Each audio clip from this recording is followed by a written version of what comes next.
En nuestra conferencia del día de hoy. El día de hoy tenemos al maestro Ariel Aguilar Medina, de quien me permitiré dar una pequeña síntesis curricular.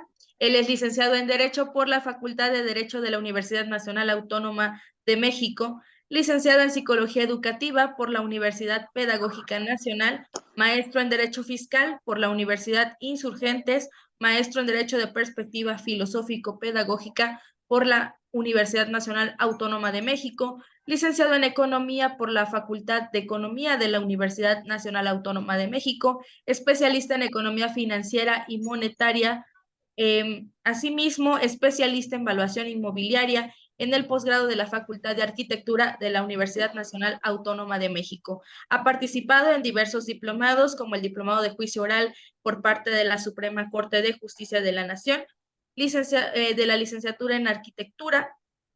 Asimismo, también cuenta con las especialidades en documentos cuestionados por el Instituto Nacional de Desarrollo Jurídico, perito de evaluación de bienes muebles e inmuebles, y por el diplomado en grafología por el Instituto Nacional de Desarrollo Jurídico. Muchísimas gracias, maestro, por encontrarse esta tarde con nosotros. Se queda con ustedes el maestro Ariel Aguilar Medina. Adelante, maestro. Hola, buenas tardes a todos. Déjenme conectar mínimo para que me vean, ¿no? Y sepan quién soy. Pues bueno, que ya les comentaron, yo me dedico principalmente al litigio civil y mercantil. En otros ámbitos, pues me dedico al derecho corporativo, pero como tal, pues no se litiga, es más bien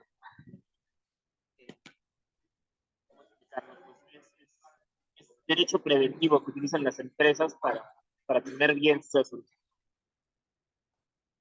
¿vale? Entonces, eh, como esta conferencia es muy corta, o sea, digamos, el tiempo que tenemos para transmitir de lo que se trata es muy pequeño, entonces intentaré resumirlo o comentarlo más bien como platicado para que ustedes puedan entender de qué se trata.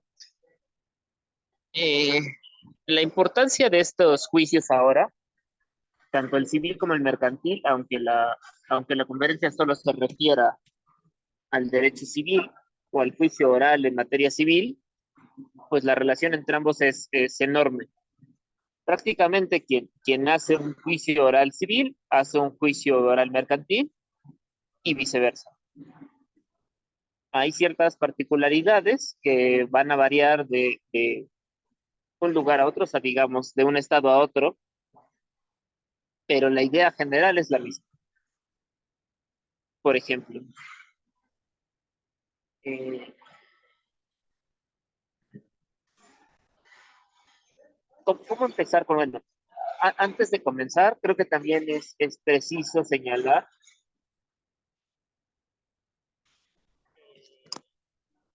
empiezo a señalar que los juicios orales es de lo que se va a tratar el derecho en los siguientes años.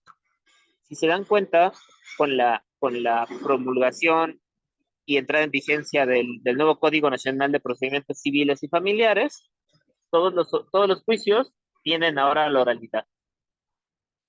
Entonces, lo mejor es empezar a habituarse con ese tipo de juicios.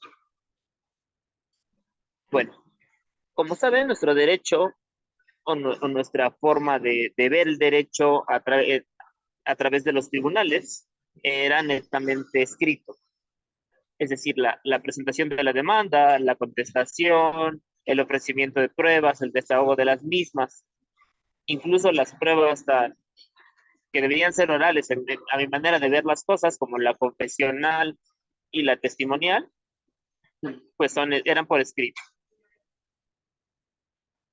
¿Y cuándo ocurre esta reforma? Bueno, en el Diario Oficial de la Federación, el 27 de enero de 2011, se publicó un decreto por el que se reformaron y adicionaron diversas disposiciones del Código de Comercio y se creó como tal el juicio oral mercantil. quien ya conoce, quien se dedique al litigio, sabrá que está regulado en el artículo 1390 bis a 1390 bis 49. Así, de esta norma, mediante el decreto publicado en el Diario Oficial de la Federación, el 9 de enero de 2012, se reformaron otras disposiciones del Código de Comercio en materia del juicio oral mercantil. El 10 de septiembre de 2009 se reformó el Código de Procedimientos Civiles también para el Distrito Federal, incorporando el título 17º, denominado el juicio oral civil. Este decreto se publicó en el Gaceta Oficial del en ese entonces Distrito Federal el 20 de septiembre de 2012, con el que se reformaron y adicionaron diversas disposiciones, entre las que se relacionan el título 17º, adicionando a este código el juicio oral civil. Como tal, el primer día hábil de 2013 entraron en funciones los primeros juzgados civiles del proceso oral en el Tribunal Superior de Justicia del entonces Distrito Federal. Y quisiera preguntarles creo que o no sé si la estructura de esta conferencia se puede hacer eso, pero ¿qué saben ustedes del juicio oral? ¿Alguien que guste tomar la palabra?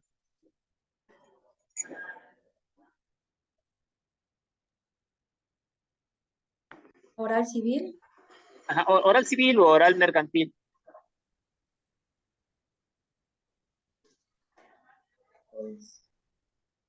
Pues viene siendo pues el desahogo, pues lo que es, bueno, realmente yo litigo mucho penal, pero pues viene siendo de la forma que antes era escrita y ahorita tienes que desahogarlo de manera oral, o sea, tienes que desahogar y probar todo lo que pues estás diciendo en tu escrito inicial, es lo que entiendo.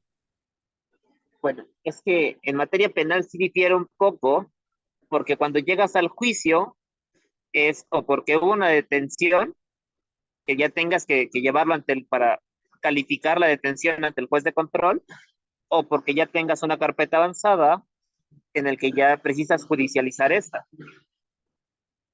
En los juicios orales civiles y mercantiles, pues esto no ocurre. No tenemos un intermediario administrativo al que tengamos que recurrir antes de presentar la demanda. Entonces, lo interesante de este juicio es que empieza como tal con una demanda, pero la demanda en, en un principio es por escrito. Tanto en el sistema de audiencias del juicio oral en materia civil como en el sistema de juicio oral en materia mercantil. Bueno, aquí es importantísimo entender a qué se refieren los principios que regulan el juicio oral. Y aquí me refiero a juicio oral de manera general, o sea, tanto oral civil como oral mercantil. Los principios que regulan este juicio son el principio de oralidad, de publicidad, de igualdad, de mediación, concentración, continuidad y contradicción. ¿Qué nos dicen estos principios?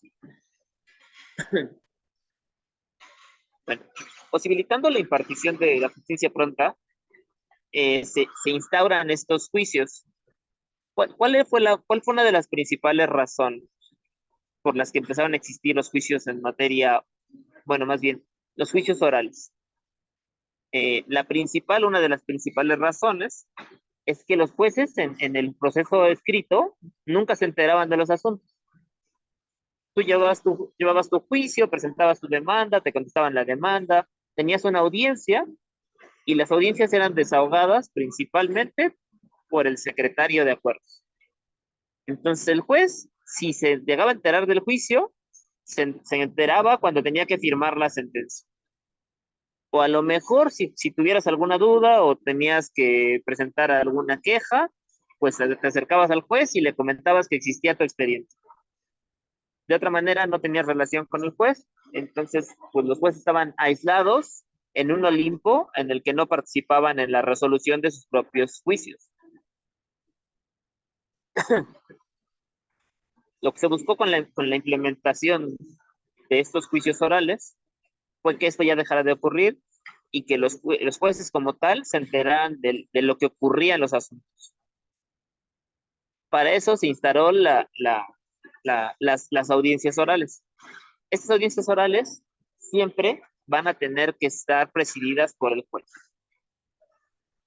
Entonces el juez va a ser la persona que va a dirigir las audiencias. Muy bien.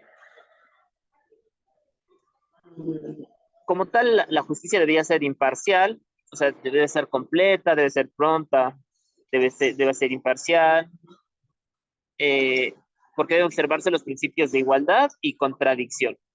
Es decir, ¿por qué igualdad? Porque como tanto el actor puede ofrecer pruebas, como el demandado puede ofrecer pruebas.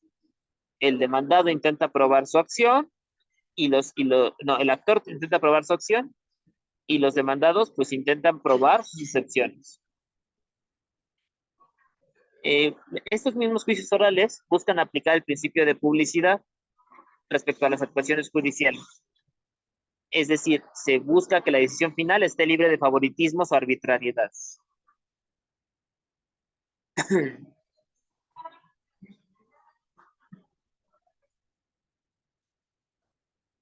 Como tal, ya les comenté que las audiencias todas deben ser presididas por el juez, lo que facilita que sea aplicación de los principios de oralidad, de mediación, igualdad, contradicción, concentración, continuidad y publicidad.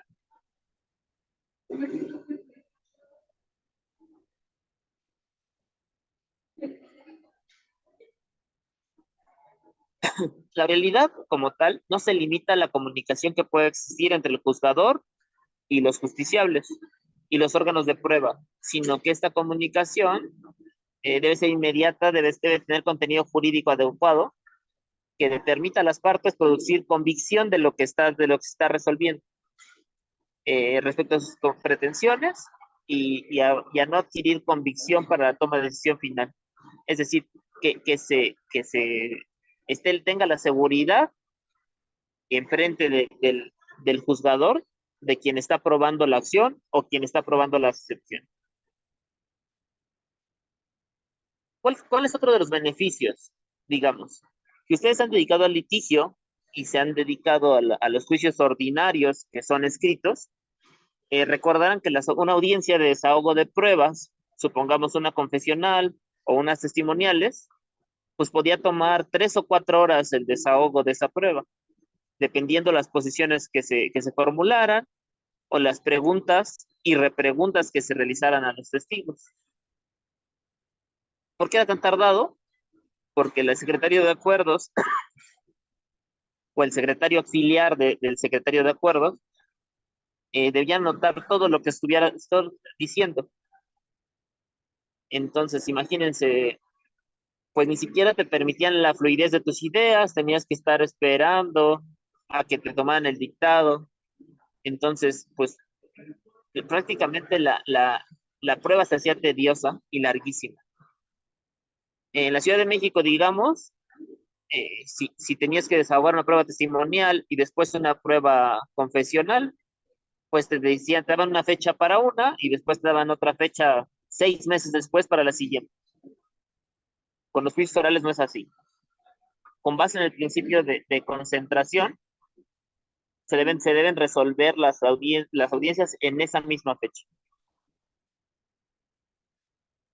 ¿A qué se refiere la inmediación judicial?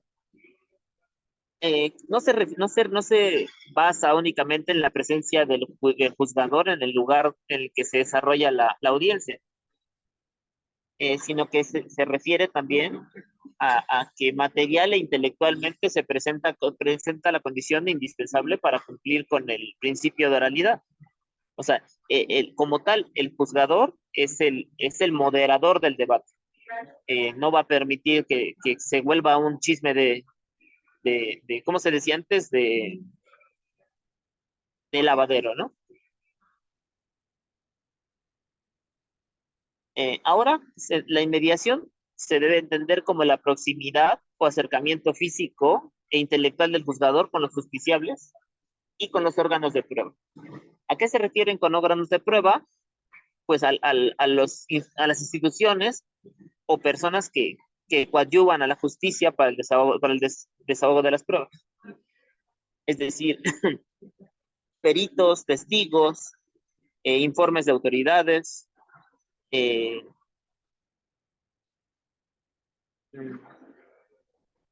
¿qué otra cosa puede ser? La apreciación, es decir, en los nuevos juicios orales tú puedes solicitar que con las bases documentales se muestren y se pongan enfrente de los demandados o actores para que acepten o no la existencia de los mismos. Esta mediación permite al juzgador conocer directamente las actitudes y reacciones de las partes, tanto participar activamente en el desahogo de una prueba o inclusive cuando esta solo ocurre a presenciar el desahogo de las mismas, así como el comportamiento de los testigos y de los peritos. Esto es, si se dan cuenta, también se hace importante el conocimiento de psicología. Como tal, el derecho deja de ser frío, deja de ser un papel, se vuelve de nuevo pues basado en personas, ¿no? Se va a juzgar a una persona. Esto no evita que las personas que están en la presencia judicial puedan estar mintiendo. Sin embargo, lo que se esperaría es que no, y el juez, al ser el perito de peritos, pudiera darse cuenta de lo que está pasando. Muy bien. Es decir, los juicios orales permiten, pues, sensibilizar en algunas ocasiones al juzgador y por el sentido contrario también notar cuál es la postura de las partes, justamente para lograr el fin último del derecho, que es la justicia. Como todo, pues siempre va a ser un tema debatible, ¿no? Puede ser como en los juicios de Estados Unidos, los que vemos en las películas, en el que ahora los abogados busquen sensibilizar pues a los juzgadores, o en este caso nosotros no contamos con la institución del jurado, pero lo que hacen los abogados gringos es sensibilizar al jurado, ¿no? Para buscar una sentencia absolutoria generalmente en las películas. Aquí, a pesar de no contar con esa institución, pues sí contamos con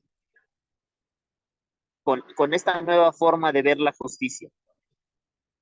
Podemos ver si los testigos que están llegando al juicio están diciendo la verdad. ¿Esto cómo se logra? Porque el juez tiene la facultad de preguntar cualquier cosa a esos testigos. Y en el caso, como ustedes saben, si no están bien preparados, pues va a caer en contradicción.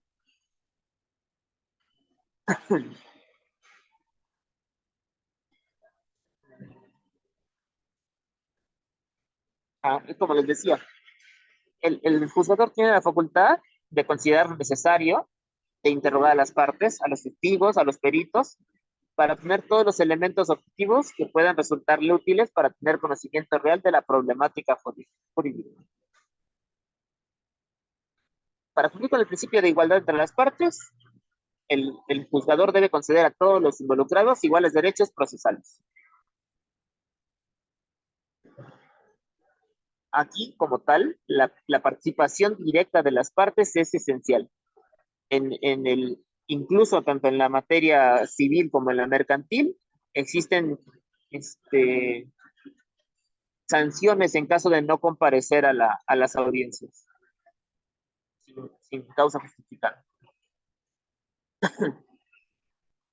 En el caso de las personas que no puedan hablar, oír o no hablen el idioma español, formularán sus preguntas o contestaciones por escrito o por medio de un intérprete. En general, con las modificaciones también en la Constitución Federal de la República, se deberán realizar todos los ajustes al procedimiento para asegurar el derecho a la justicia de las personas con algún tipo de discapacidad. El principio de contradicción se manifiesta de forma activa porque al estar presentes las partes, ejercen el derecho de controvertir cualquier posición jurídica asumida o desvirtuar cualquier prueba ofrecida.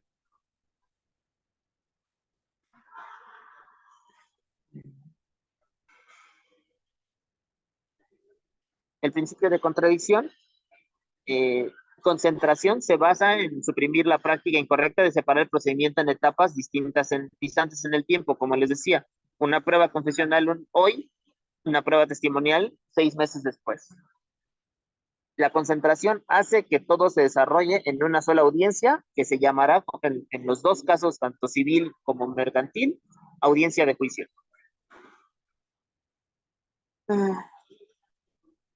Como veremos más adelante, la audiencia, bueno, en la materia mercantil está conformado materialmente de 3 momentos: la audiencia preliminar, la audiencia de juicio y la última parte, que es la emisión de la sentencia, que normalmente se cita a las partes, si es el mismo día, unas horas después o al día siguiente.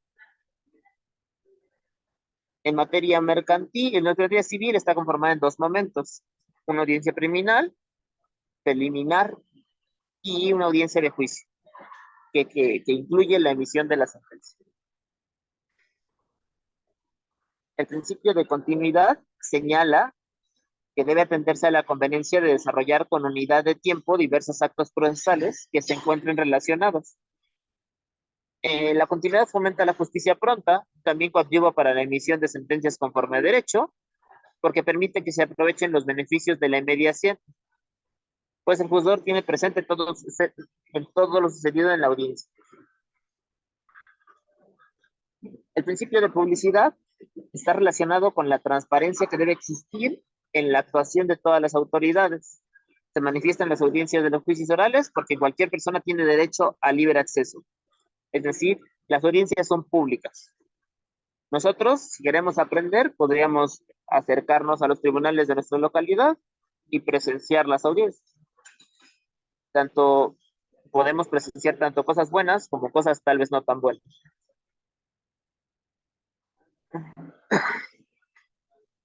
Muy bien. Ahora, la etapa postulatoria. No sé cómo vaya de tiempo, ¿me pueden ayudar? ¿Cuánto tiempo llevo y cuánto tiempo me queda para la exposición, pues? Aún tiene tiempo, maestro. Tiene más Muy tiempo bien. para continuar con su sesión. Me van avisando para que yo vaya cortando espacios si es necesario. Son La etapa 5:40. postulatoria. Muy bien. En el juicio oral mercantil existe, bueno, primero que nada, está regulado de acuerdo a las contiendas mercantiles con suerte principal menor a, bueno, esto ya hay que actualizarlo, ¿no? Ahorita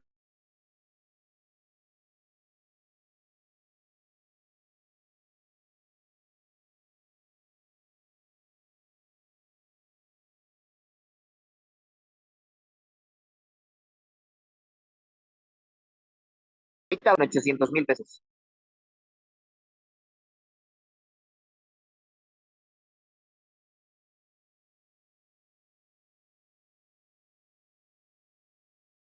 Clientes mercantiles, y hay un juicio, hay un edificio independiente para asuntos familiares.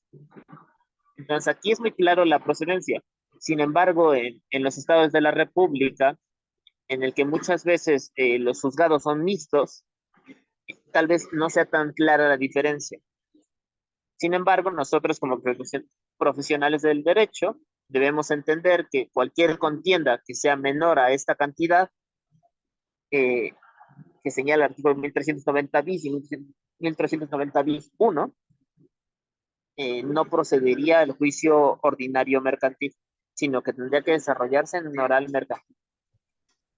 En este juicio no entran los juicios especiales ni los juicios de cuantía indeterminada, ¿vale? En el caso del juicio oral civil, también la cuantificación es muy parecida, hay que revisarla en cada uno de los estados. Sin embargo, en la Ciudad de México está recordado en el artículo 969 y 970, del Código de Procedimientos Civiles para el Distrito Federal. Tampoco se pueden intentar en esta forma los juicios especiales ni juicios de cuantía indeterminada. De conformidad con el artículo 1390 bis 11 del Código de Comercio, estos son los requisitos de la demanda. Recuerden, la demanda debe ser por escrito. Obviamente, el juez ante el que se promueve, el nombre y apellidos del actor, nombre y apellidos y domicilio del actor, domicilio para recibir notificaciones, nombre y apellidos o denominación o razón social del demandado y su domicilio, el objetos que se reclamen, que nosotros lo conocemos como pretensiones, los hechos en que el actor funde su pretensión, en los que deberemos ir agregando nosotros los documentos públicos o privados que tengan relación con cada uno, así como si los tenemos a nuestra disposición o si no. Y deberemos proporcionar los nombres y apellidos de los testigos que hayan presenciado los hechos relativos. Debemos numerar y narrar los hechos, exponiéndolos sucintamente con claridad y precisión. Debemos señalar los fundamentos del derecho y la clase de acción. Eso no se les debe olvidar porque si no, ahorita vamos a ver que los van a requerir. El valor de lo demandado, si es materia, el ofrecimiento de las pruebas que el actor pretende rendir y su firma. Si no saben o no pueden firmar, podrán su huella digital firmando otra persona en su nombre y a su ruego, indicando esa circunstancia. En el caso del juicio oral en materia civil, es muy parecido. Sin embargo, en la Ciudad de México está regulado en el artículo 980, que señala que debemos señalar el tribunal que nos dirijamos, nombre del actor y su domicilio, nombre y apellido del demandado, el objeto que se reclamen, los hechos en que fundemos nuestra pretensión, e igual manera juntar los documentos públicos o privados que tengamos a nuestra disposición, los fundamentos de derecho y la clase de acción, el valor de lo demandado, el ofrecimiento de las pruebas y la firma. Si nosotros cumplimos con todos los requisitos que yo les recomendaría que tomaran esto como lista y fueran señalándolo uno por uno en sus escritos de demanda, no la van a admitir. Si no cumpliéramos con todos los requisitos, nos requerirían por el plazo de 3 días para que pues, cubriéramos ese requisito que nos están pidiendo que nos faltó o hiciéramos las aclaraciones pertinentes. Los requisitos de la contestación de la demanda en el juicio oral de materia mercantil están regulados en el artículo 1390 bis 17 y en el caso de la demanda oral civil en el artículo 985 del Código de Procedimientos Civiles del Distrito Federal. Deberán contestar la demanda con los mismos requisitos que la demanda. En este momento procesal se deberán presentar todas las excepciones que tengamos a nuestra disposición.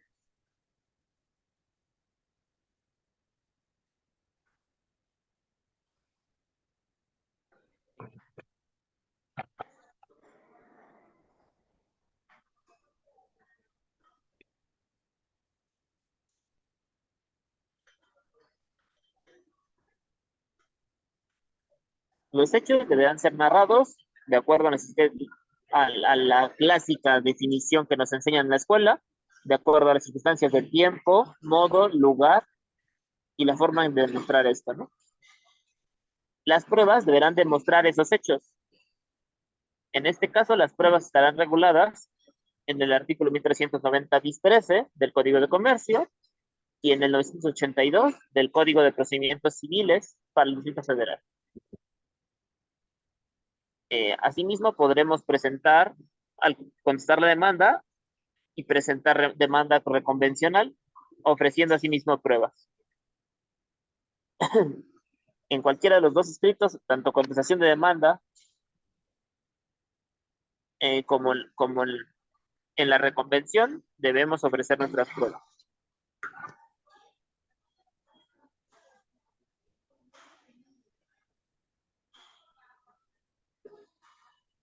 Después de que se admita la demanda, se corre traslado a la parte contraria. Ahorita vemos los plazos, también están aquí señalados. Nos van a dar un plazo, una vista de por 3 días para desahogar las excepciones. Si tenemos excepciones procesales, tendremos que ofrecer pruebas para desechar o para contestar dichas excepciones. El procedimiento bueno, una vez admitida la demanda, se admite. Si no hay un requerimiento, se realiza el emplazamiento. Una vez hecho el emplazamiento, se les concede el plazo de 9 días para contestar la demanda. Si no desahogamos la prevención, se desecha la demanda. Si no se desecha, pues admite y se va al emplazamiento.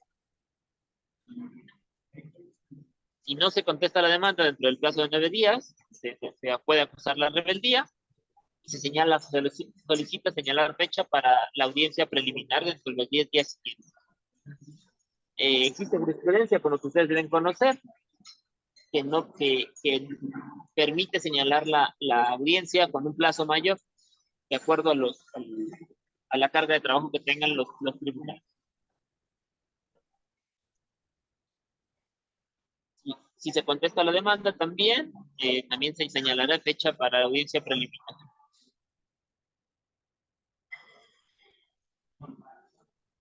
Bueno, como les dije ya, existen 2 audiencias principales, tanto en el juicio oral civil como en el juicio oral mercantil. La primera, que es la audiencia preliminar, que como nos dice la doctrina, es de naturaleza depurativa. Ahorita vemos por qué es eso. Y una segunda audiencia, que es la audiencia de desahogo de pruebas y alegatos. En la demanda civil, bueno, en el juicio oral civil, esa audiencia de juicio concluye con la sentencia. La audiencia oral mercantil, puede haber una citación para el pronunciamiento de sentencia. Aquí hay algo curioso. Si se dan cuenta, estos montos que señalamos al principio, ¿se acuerdan que señalamos unos montos para la procedencia, ¿no? Aquí están. Estos montos están relacionados también con la posibilidad de que el juicio sea apelable. Normalmente, en el juicio oral mercantil, las sentencias que se dicten no son apelables. Entonces, ¿cuál sería el medio de impugnación con el que contaríamos para poder inconformarnos con la emisión de esa sentencia? Pues no nos quedaría un medio ordinario y tendríamos que recurrir al juicio de amparo directo. ¿Vale? Eso para que lo tengan contemplado. ¿Cuáles son las obligaciones de las partes de acuerdo al Código de Comercio y al Código de Procedimiento Civil? De acuerdo con el artículo 1390-21 y 989 del Código de Procedimientos Civiles del Distrito Federal, son obligaciones de las partes comparecer a las audiencias, rendir protesta de conducirse con verdad, por sí o a través de legítimos representantes, además de los señalados por el artículo 1069 y 112, que significa que contienen las facultades del mandatario judicial.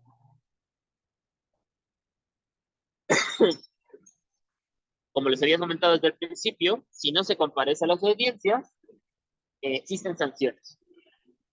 En primer lugar, se les tendrá por notificadas de todas las resoluciones judiciales pronunciadas sin requerir formalidad alguna. En la audiencia preliminar, si no se asiste, se le impone multa. En la audiencia de juicio, si no se comparece, se declara confeso, se le declaran desiertas pruebas y se le precluyen todos los derechos procesales no ejercidos. Aquí también hay etapas procesales que van precluyendo conforme se desarrollan las audiencias. Como ya lo señalamos también, ¿qué obligaciones son del juzgado? Primero que nada, presidir el sistema de audiencias orales. Ordenar la práctica de las pruebas exigir el cumplimiento de formalidades, dirigir el debate y moderar la discusión. También existe la posibilidad del mandato de la fuerza pública, emitir medidas de apremio, digamos, como ahora estuvo de moda hace poco, bueno, más bien no de moda, sino fue viral un video en el que una persona en un juicio oral, creo que era penal, se puso ahí violento contra el juez, entonces se dan cuenta y entró la fuerza pública. Esa es una de las facultades del juez. Determinar el inicio y la conclusión de las etapas. Aquí les va a parecer chistoso cuando lo vayan viendo o cuando participen en ellos, pero parece muy, muy mecánico. El juzgador va abriendo y cerrando cada etapa, va abriendo y cerrando. Y en cada etapa, bueno, depende de la técnica del juez, pero muchos de ellos van señalando, se precluyen los derechos no ejercidos hasta este momento. El juez también puede decretar recesos, suspender y deferir las audiencias, en caso de ser necesario. ¿Qué debe hacer el secretario de acuerdos? Registrar por medios electrónicos o cualquier otro medio que garantice la fidelidad e integridad de la información y permitir su conservación y reproducción. Certificar la fecha, hora, lugar de realización, nombre de los servidores públicos que intervienen y demás personas que se encuentren en la audiencia. Tomar protesta a los intervinientes, levantar el acta mínima y certificar y identificar el soporte documental. ¿Alguna duda hasta aquí?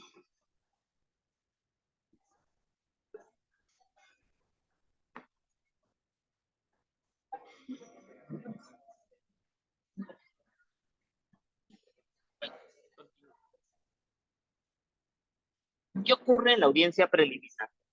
Como les decía, es muy parecida la audiencia preliminar del juicio oral civil como la audiencia oral del juicio oral mercantil. Muy bien. Se llama audiencia de depuración del procedimiento porque aquí se van a depurar la litis se va a centrar, se van a poder llegar a acuerdos probatorios o hechos no controvertidos. Muy bien. Primero que nada es la depuración del procedimiento. El juez va a señalar de qué se trata, cuál es lo que se está pidiendo, ¿no? Un ejemplo sencillo. Yo quiero rescindir un contrato con fulanito de tal porque no me realizó la entrega de la mercancía. Esa es la litis. Lo importante de estos juicios es que en todo momento se busca la conciliación. Y eso está relacionado con los nuevos medios alternativos de solución de controversia. Porque es más fácil en la idea, o más bien en la realidad de las cosas, llegar a un mal acuerdo que llevar un muy buen juicio. ¿Ok? Entonces, incluso para las partes, tal vez es más conveniente poder llegar a un acuerdo y resolver el asunto en 15 días que aventarte 2 años de juicio para obtener el mismo resultado. Entonces, ustedes también yo les recomendaría que busquen llegar a la conciliación. Entonces, llegar a celebrar un acuerdo. De todos modos, si ustedes son actores o demandados, si son actores, si el demandado incumple, pues ustedes ya van a tener un medio ejecutivo para solicitar el cumplimiento del convenio. Y si ustedes como demandados cumplen con el convenio, a lo mejor se pueden ahorrar intereses o accesorios que pueda tener la cosa. Asimismo, se busca la fijación sobre hechos no controvertidos. ¿Qué son hechos no controvertidos? Digamos, cuando se presentó la demanda, alguien dijo, celebramos contrato con fecha 1 de enero de 2023. Y el otro señala que es cierto. Entonces, esa podría ser un acuerdo sobre un hecho no controvertido. No hay controversia sobre la existencia del contrato porque las dos partes señalaron que celebraron el contrato el 1 de enero de 2023. Vale. Entonces, esta etapa se va a cerrar. Una vez que se fijan esos acuerdos, se cierra la etapa y ya no se puede regresar a ella. Después, una siguiente etapa se llama fijación de acuerdos probatorios. Es esta etapa. En esta etapa las partes se pueden poner de acuerdo sobre lo que consideren que está aprobado. En este caso, podrían solicitar, se está solicitando la rescisión de un contrato y las partes pueden estar de acuerdo en que sí hubo un contrato. Entonces, es un acuerdo probatorio, que sí existió el contrato, entonces ya no hay que probar la existencia. Vale. Después de esta etapa, se hace sobre la calificación sobre la admisibilidad de las pruebas. Aquí se van a decir qué pruebas se van a admitir y qué pruebas no se van a admitir. En este momento, se pueden objetar los documentos. O sea, hasta este momento, si después de este momento se busca objetar documentos, ya no va a ser válido. La objeción ya no va a servir de nada. Sin embargo, su objeción la pueden presentar desde la contestación de la demanda y se va a tomar en consideración incluso en esta etapa. ¿Vale? ¿Alguna duda sobre la audiencia preliminar? En los dos supuestos, tanto juicio oral en materia mercantil como juicio oral civil, es prácticamente igual. ¿Alguna duda?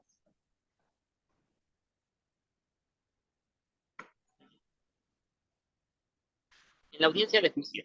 ¿Qué pasa en la audiencia de juicio? En esta audiencia va a haber una nueva oportunidad para llegar a una conciliación. Normalmente se les va a dar un tiempo para que piensen si les convenía o no llegar a un acuerdo.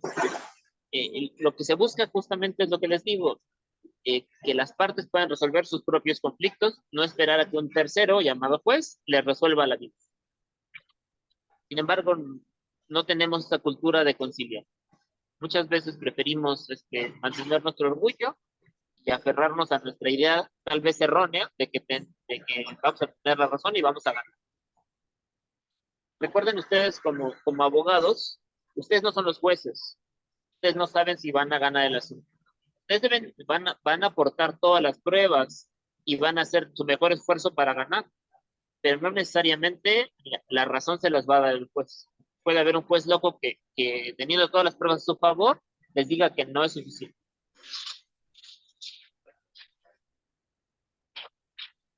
En esta etapa se comienza con la... sí, Karina, no había visto. Hola, Lic, buenas tardes.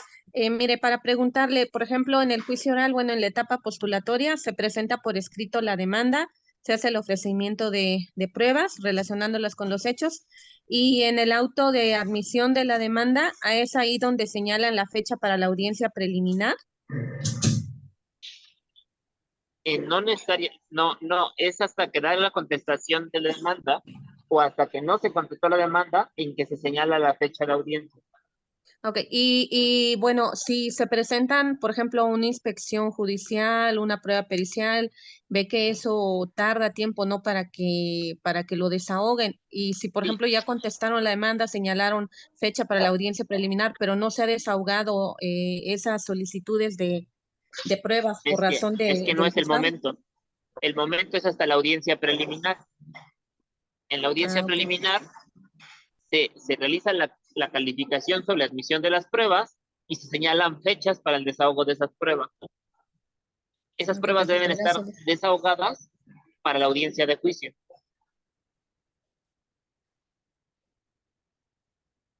Sí, Gracias, profe. sí, con mucho gusto. Vale. El orden del desahogo de las pruebas, no hay un orden específico, lo ponen los juzgadores. A mí me parece muy padres y pues muy efectivas los juicios orales, porque como tal tienes la interacción directa con el juez. El juez se puede dar cuenta si el testigo le está engañando, si la persona que está desahogando la prueba confesional está diciendo la verdad o si está titubeando, o cuál es su intención en el juicio. Entonces, el orden de desahogo lo va a poner el juez. No hay prioridad ni jerarquía en el desahogo. Normalmente lo que pasa es que en el caso, como tú lo comentabas, las pruebas de inspección que ya van a estar desahogadas, si hay periciales ordenadas, estas se van a desahogar en la audiencia. O sea, ya se tuvieron que haber realizado para desahogarse en la audiencia de juicio. Aquí hay una característica importante que ahorita les comento. Normalmente lo que ocurre es que si hay prueba confesional, se empieza con los confesionales, después testimoniales y después la prueba pericial. Aquí el perito interviene como un testigo. Entonces, él va a dar sus conclusiones, pero va a dar un testimonio de lo que su peritaje significó.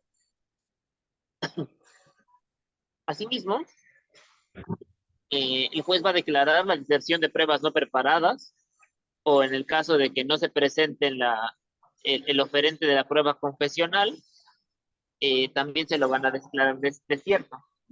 Aquí hay una cosa importante que ustedes deben tomar en cuenta.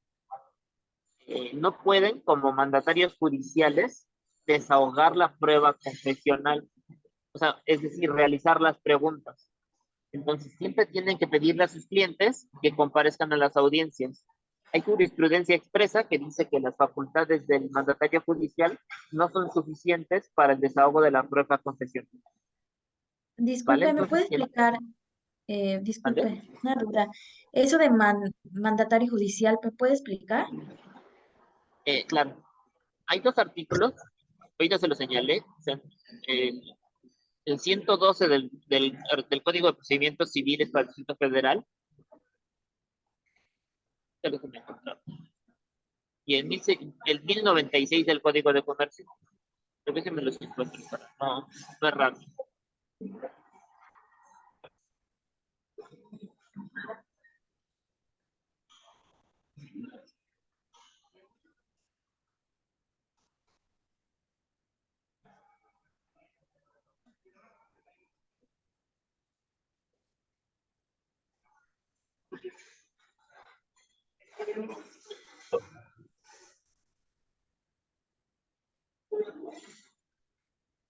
Ay, no lo encuentro. Bueno, pero sí son esos.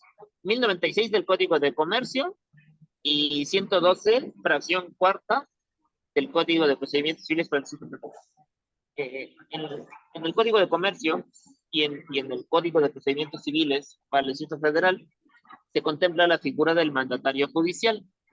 Es decir, con esta autorización, los abogados podemos intervenir y firmar documentos, ofrecer pruebas, firmar los escritos, autorizar personas en nombre de nuestro representado. En esa facultad, en el Estado de México, no existe como tal un mandatario judicial. Existe la figura del abogado patrono, que no es la misma figura que el mandatario judicial, sino que el abogado patrono se puede interpretar como un asesor jurídico del actor, pero no puede intervenir en su nombre y representación a menos que exista un poder en específico que le dé esa facultad. Sí, Muy bien. ¿mande? ¿Mande?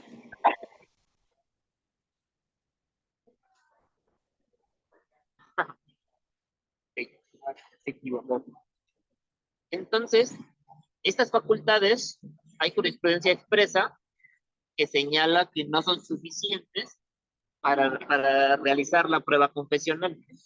La prueba confesional es ofrecida por el actor y él debe estar presente para que se puedan formular las posiciones o las preguntas.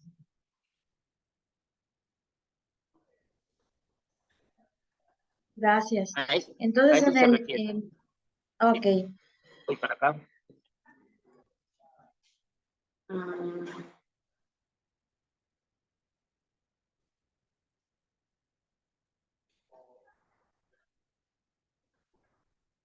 muy bien. Si no se preparan las pruebas, se declaran desiertas o se van a desechar, ¿no? Se van a hacer la deserción de las pruebas. Después de ter concluida la audiencia de juicio, en esa misma audiencia, la última etapa es los alegatos. Después de que se señalan los alegatos, el juez declara que el asunto se tiene por visto y señala en el caso del juicio oral mercantil una fecha para la emisión de la sentencia, y en el caso oral civil se declara la suspensión de la audiencia y la continuación horas más tarde o tal vez el día siguiente para la emisión de la sentencia.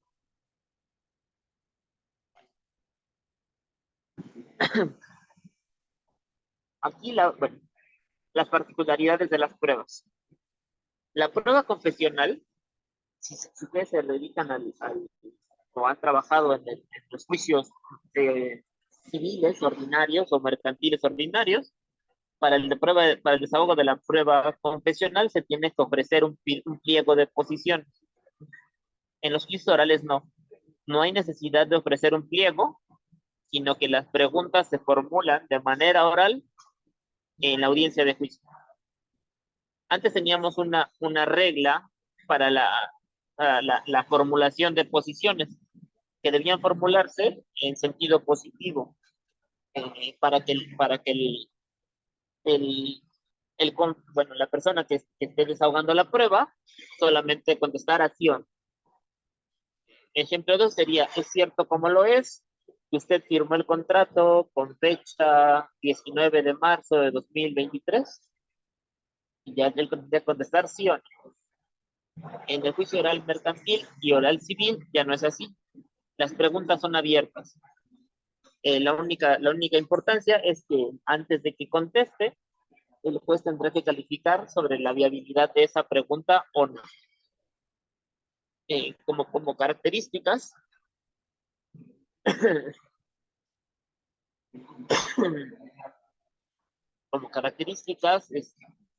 eh, el juez va a calificar las posiciones, bueno, las preguntas que se realicen. Se puede preguntar cualquier cosa que esté relacionada con los hechos materia de delitos. Si no se presenta el absolvente de la prueba, se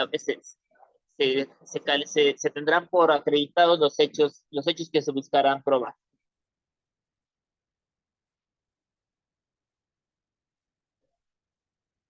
Esto es aplicable para el juicio escrito y en el juicio oral.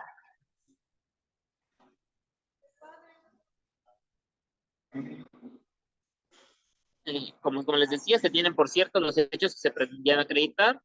Si comparece el declarante, se le realizarán las preguntas. Si no comparece el oferente, se declarará desierta la prueba. Es decir, si no comparece el actor, no se podrá desahogar la prueba. Se declara desierta. La testimonial. Aquí también existen dos características. Normalmente cuando se ofrece la prueba testimonial, nosotros señalamos fulanito de tal, con domicilio en tal lugar, persona a quien me comprometo a presentar el día y hora que señale señoría para el desahogo de la prueba testimonial. Entonces es nuestra obligación señalar, bueno, presentar a los testigos. También podemos señalar que no podemos presentarlos y entonces solicitar al juez que lo cite. El riesgo de que esto ocurra es que si no se llegan a notificar o no comparecen, se nos declara desierta la prueba. Si no presentamos a los testigos, también se declara desierta la prueba. Las preguntas igualmente se formulan de manera oral, el juez las califica, si las califica el testigo debe contestar. El orden es este. El oferente de la prueba pregunta primero, realiza todas las preguntas que necesite realizar, el juez, termina su participación, el juez le da el uso de la voz a la parte demandada o a la parte contraria, quien a su vez podrá preguntar cosas relacionadas con los hechos materia de la litis o que le deberían constar al testigo. Y una vez concluido esto, el juez tendrá la oportunidad de preguntarle lo que quiera para conocer si de verdad es testigo de hechos o de oídas, ¿no? O ni siquiera es testigo, sino que es una persona que fue preparada para presentarse ante la autoridad. Lo que les decía, si la testimonial es desahogada con la citación judicial de los testigos, Si no comparece el oferente, no se presenta el testigo, se declara desierta por falta de interés jurídico del oferente. Esto es un riesgo que yo no considero oportuno o correcto, ¿no? En el caso de la prueba pericial, aquí es importante señalar, la prueba pericial se ofrece cuando se necesiten conocimientos especializados en ciertas áreas o en ciertos conocimientos de la técnica, arte, ciencia, de las que no conozca el juez, ¿no? Como tal, los peritos son auxiliares en la administración de justicia. La prueba se ofrece señalando la especialidad del perito, su nombre, su domicilio, e invariablemente deberemos presentar el interrogatorio que deberá desahogar el perito. No se presenta el domicilio o el interrogatorio, corremos el riesgo de que nos desechen la prueba. Ahora hay jurisprudencia que dice que nos deben requerir para que presentemos las cosas que no señalamos. Pero en teoría podrían desechar. Como a diferencia del proceso escrito, el perito ya no va a contar con 10 días posteriores.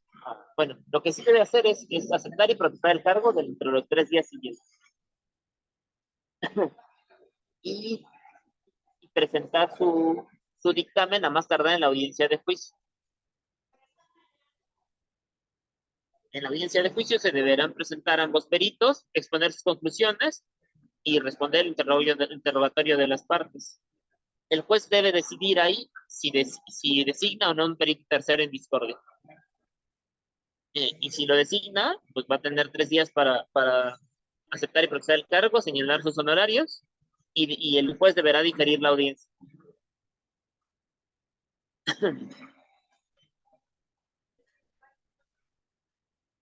Si se presenta una vez designado y presentado la fecha para el desahogo de la prueba prueba pericial del perito tercero, se va a señalar una fecha para la continuación de la audiencia en el que el perito tercero debería presentar sus conclusiones y responder a las preguntas del juez y de las partes. Si no se presenta el perito o no rinde su dictamen, se designará uno nuevo y se le impondrá una multa a este. Y una vez más se diferirá la audiencia. El desahogo de las pruebas restantes, digamos la documental, la instrumental de actuaciones y la profesional legal o humana, se dice en el argot jurídico, se desarrollan de acuerdo a su propia y especial naturaleza. Una vez concluido todo el desahogo de pruebas, se presentan los alegatos y se cita para audiencia. La audiencia, se cita para sentencia. La audiencia, el juez deberá explicarle a las partes conclusivas del asunto. Si no comparece alguna de las partes, no pasa nada. Se entregará copia simple con soporte documental de la sentencia en el juzgado respectivo. En el juicio oral también existen incidentes. Los incidentes se deben presentar todos invariablemente de manera oral durante las audiencias. Como tal, hay incidentes importantes que puede ser nulidad de notificaciones o desplazamiento, que podrá reclamarse en cualquier momento antes de pronunciarse la sentencia definitiva. Como tal, los incidentes no suspenden la audiencia y deben resolverse antes de emitir la sentencia. O sea, se resuelve ahí mismo. Se presenta de manera oral, se le da el uso de la palabra a la contraria para que conteste lo que su derecho convenga y el juez resuelve ahí mismo.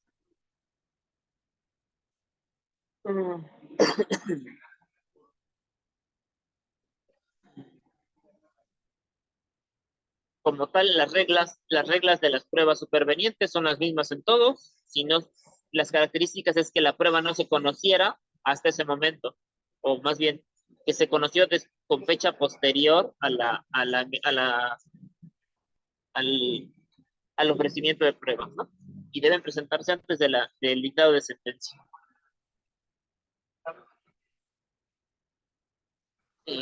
Pues en general, eso es a grandes rasgos el juicio oral mercantil y civil. Los puse en conjunto porque son íntimamente relacionados.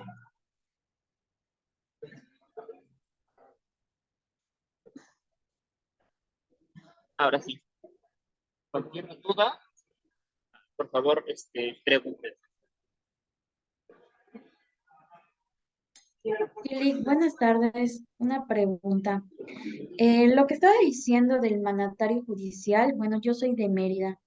Aquí usan la figura que es procurador judicial, eh, pero realmente esto se debe nombrar en el escrito de demanda inicial para que te den la figura de poder firmar eh, los autos siguientes. Por ejemplo, ingresar ahí, pues, algún escrito. Es en la demanda inicial con carta poder. Es, Porque, es, por es que ejemplo, es, sí no la escucho. conozco la legislación de Yucatán, entonces no puedo decir de manera exacta, pero en materia mercantil, que es de aplicación federal, sí es indispensable que tú señales a tu mandatario judicial desde el escrito inicial de demanda o en su caso de contestación a la demanda. Sí, por lo que me dice mi código, nada más pues, me menciona que tiene que tener poder suficiente bastante. No dice exactamente. Usted, pues, ¿qué presenta? Solamente en el inscrito menciona procurar, me nombro como procurador judicial o ingresa carta poder notariada. Aquí no, justamente aquí en el Código de Comercio no es necesario y en el Código de Procedimientos Civiles del Distrito Federal tampoco lo es. Creo que lo más fácil es mostrar el artículo. Dame un momento y déjalo comparto. Y le damos lectura, que es lo más fácil.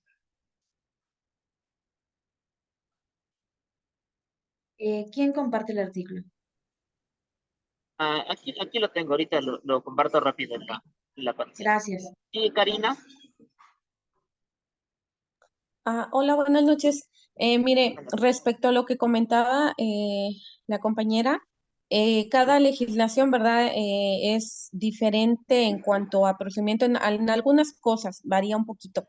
Por ejemplo, en Chiapas existe la figura del mandatario judicial, del abogado patrono, como mencionaba Elika hace un momento, y en el caso del mandatario judicial no menciona mayor requisito que el artículo que describe los alcances del mandatario judicial, que puede promover recursos, que puede firmar en nombre de su representada. Entonces, como dice Lick, ahí es ver la legislación procesal de cada entidad y específicamente qué requisitos da, porque si su legislación sí especifica que debe de presentarse carta poder, La van a notariada o necesitar. simple, se tiene que cumplir porque si no, pues no la van a recibir. Hay otras entidades donde no, como le digo, en Chiapas no, en Veracruz, tampoco veo que no, tampoco la piden.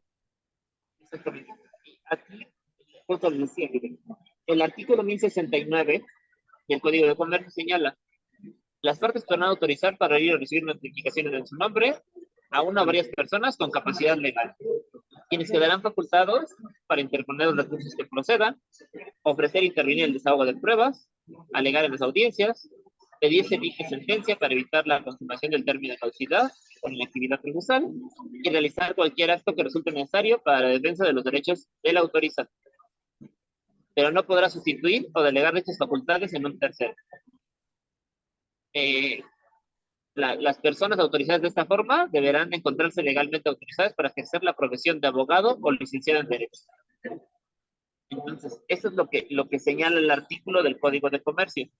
Sin embargo, como les decía, hay jurisprudencia que dice que estas facultades no son suficientes para poder desahogar o articular posiciones en el desahogo de la prueba confesional. Gracias. ¿Alguna otra duda o pregunta?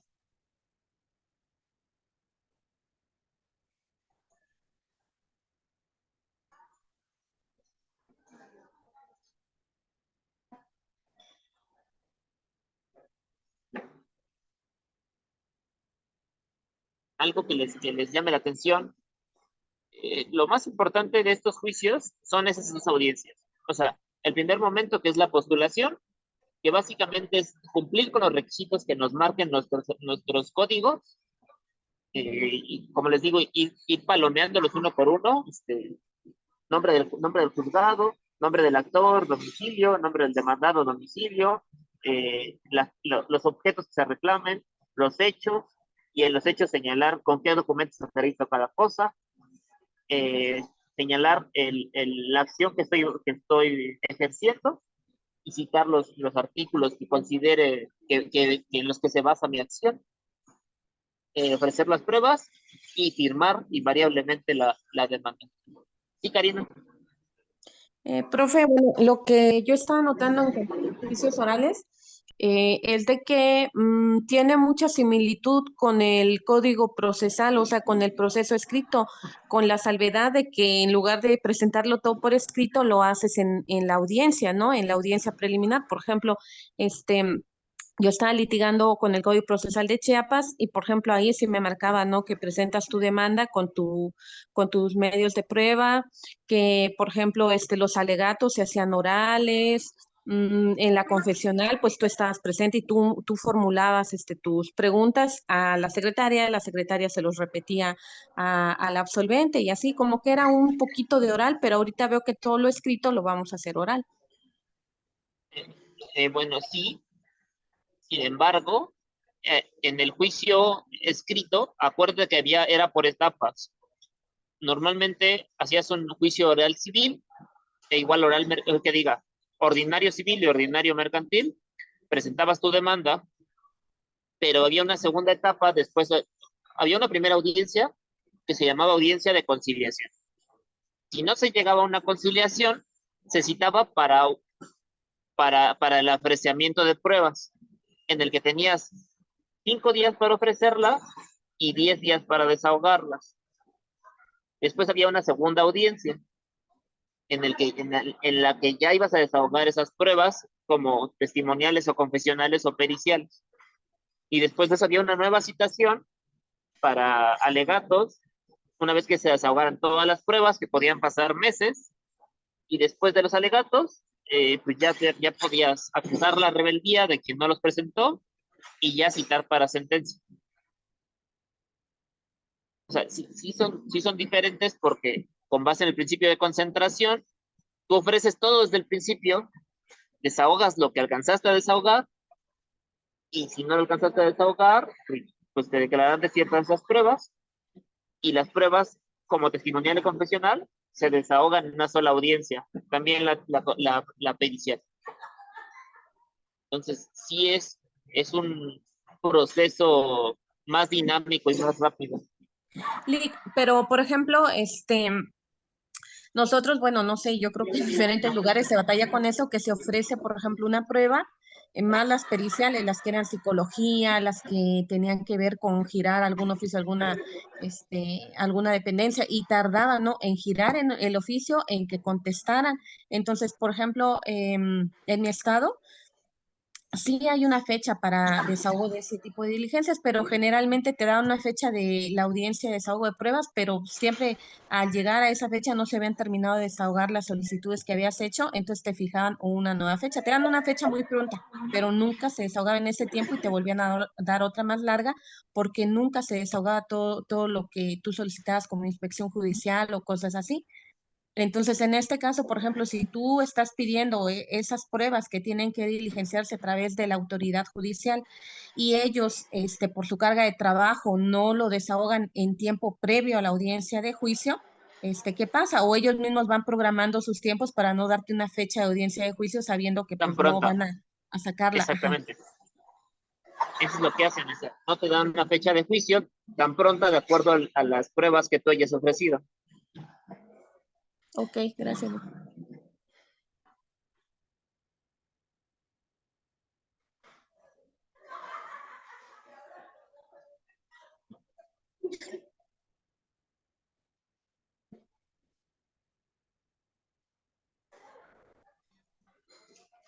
¿Alguna otra pregunta?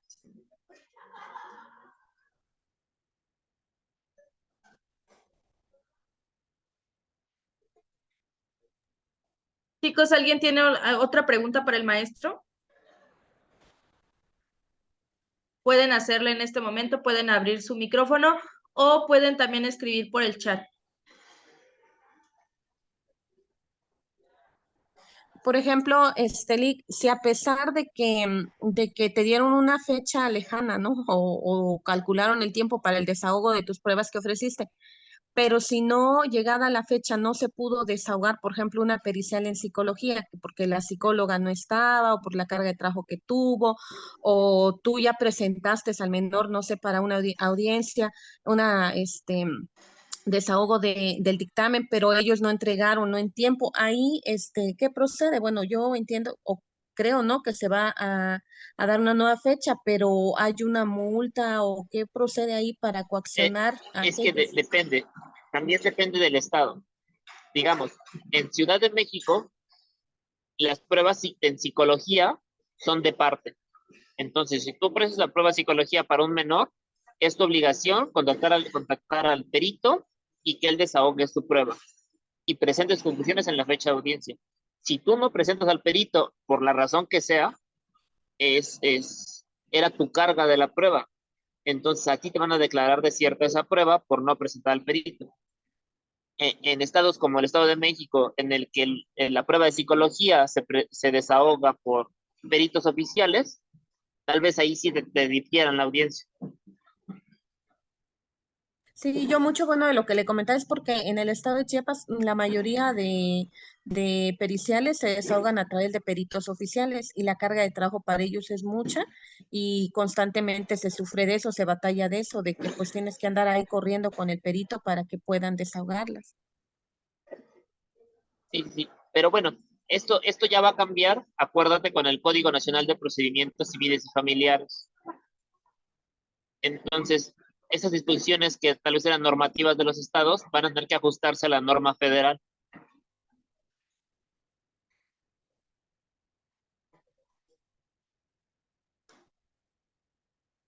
Sí, Karina. Gracias, profe. ¿Alguien más tiene alguna otra pregunta? Por el chat nos escriben, en la audiencia de juicio oral las partes presentan su teoría del caso, en sus alegatos se regulan los alegatos de apertura y los de cierre o clausura. Esto conforme al nuevo Código Nacional de Procedimientos Civiles y Familiares. Recuerden, chicos, que esta conferencia es acerca de los juicios civiles de manera actual.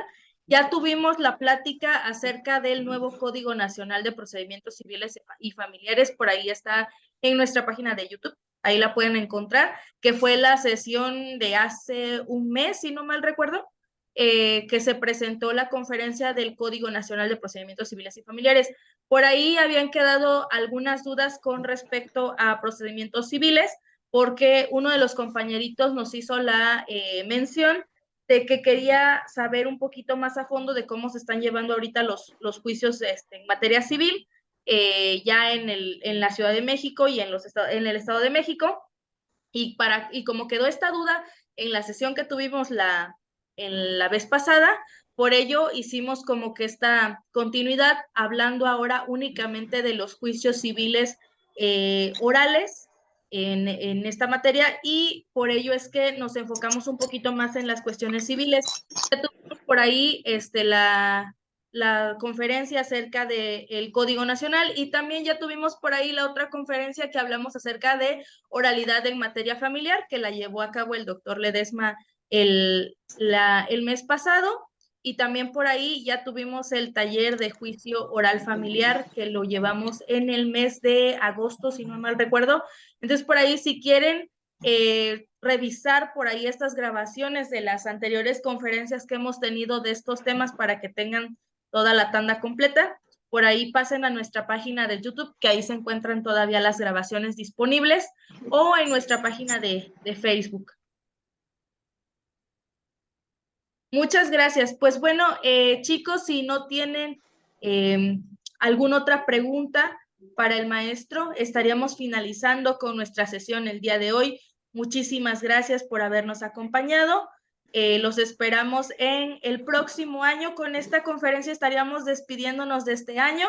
Muchísimas gracias a todos por habernos acompañado el día de hoy, por habernos acompañado en sesiones anteriores, en conferencias anteriores. Estén muy atentos.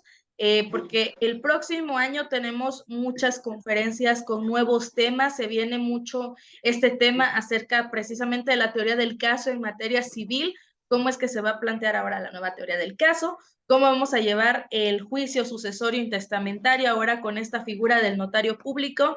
Entonces vamos a tener muchísimos temas para el 2024. Estén muy atentos en nuestras redes sociales, por ahí en la página de Facebook, que es Facultad Libre de Derecho de Guanajuato. Búsquenos en las redes sociales, también estamos en Instagram como FLDG.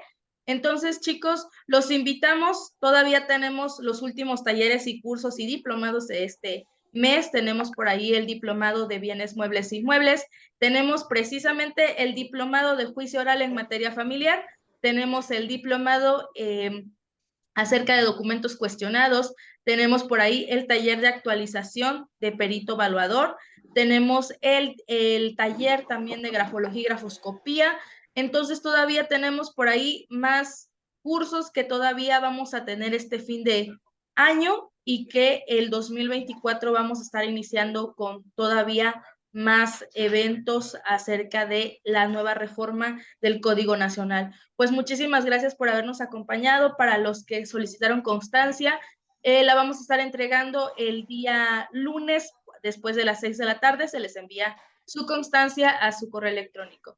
Pues muchísimas gracias a nombre del Instituto Nacional de Desarrollo Jurídico, del director general, el doctor Anatolio González Emigdio. Les deseamos un feliz año, una feliz Navidad. Muchísimas gracias, maestro. Como siempre, un honor y un gusto tenerlo en este panel. Muchísimas gracias a todos ustedes y que pasen una excelente tarde-noche. Muchas gracias a ustedes. Hasta luego. Bye. Muchas gracias. Hasta luego.